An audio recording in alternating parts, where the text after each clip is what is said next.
Welcome to R five TV news. Tirupati జిల్లా railway Koduru నియోజకవర్గం పుల్లంపేట మండలం వత్తలూరు రోడ్డులోని సాధువారిపల్లి సమీపంలో ఉన్న ఖర్జూరా తోటకు ప్రజలు పెద్ద సంఖ్యలో తరలివస్తున్నారు. గత 3 సంవత్సరాలుగా ఈ తోటలో స్వచ్ఛమైన తాజాగా కోసిన ఖర్జూరా పండ్లు అందుబాటులో ఉండడంతో స్థానికులతో పాటు రాజంపేట రైల్వే కోడూరు ప్రాంతాల నుంచి కూడా ఖర్జూరా ప్రియులు తోటను సందర్శిస్తున్నారు. తమకు నచ్చిన గెలలను స్వయంగా తీసుకొని రుచి చూసి కొనుగోలు చేస్తూ ఆనందం వ్యక్తం చేస్తున్నారు.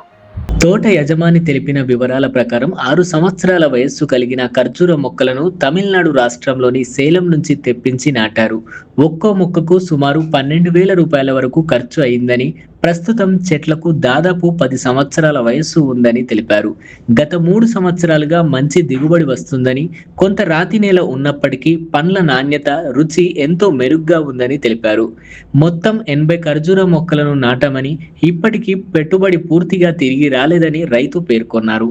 అయినప్పటికీ నూతన పంటల సాగుపై తమకు నమ్మకం ఉందని, ఇలాంటి వినూత్న వ్యవసాయం చేస్తున్న రైతులను ప్రభుత్వం ప్రోత్సహించి అవసరమైన సహాయం అందించాలని కోరారు. ఖర్జూర పండ్లు కొనుగోలు చేస్తున్న ఓ కస్టమర్ మాట్లాడుతూ, ప్రతి ఏడాది ఈ తోటకు వచ్చి స్వయంగా నచ్చిన గెలలను కోసుకొని కొనుగోలు చేస్తున్నామని తెలిపారు. ఇక్కడ లభించే ఖర్జూరాలు ఎంతో తాజాగా సహజ రుచితో ఉంటాయని, తోటలోనే కోసుకొని తినడం ప్రత్యేక అనుభూతిని కలిగిస్తుందని సంతోషాన్ని వ్యక్తం చేశారు.